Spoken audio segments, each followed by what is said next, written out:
சர்வதேச திரையிடலும் இன்று ஆரம்பமாகியது. ஆஸ்திரேலியாவின் மெல்பர்ன் நகரில் உள்ள திரையரங்கிலே தர்மயுத்திய பாகம் 2 திரைப்படம் திரையிடப்பட்டுள்ளது. பெருந்திரளானோர் திரைப்படத்தை பார்வையிடுவதற்கு திரண்டிருந்தனர்.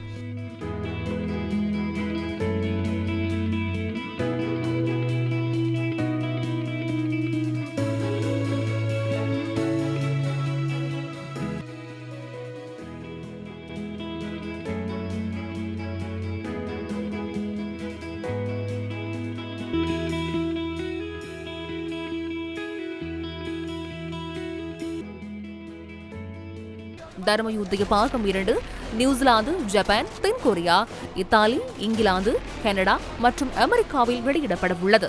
முதல் பாகத்தில் அனைவருக்கும் மர்மமாக இருந்த ஷேன் கொலை தொடர்பான விசாரணையுடன் 2வது பாகம் ஆரம்பமாகின்றது. கொலை இடம்பெற்ற 8 ஆண்டுகளுக்கு பின்னர் நடைபெறும் ஒரு சம்பவமாக வெள்ளித்திரையில் இந்த திரைப்படம் நகர்கின்றது. நிலத்தில் புதைக்கப்பட்ட மர்மமான கொலையின் மூலத்தை கண்டுபிடிக்க முடியுமா?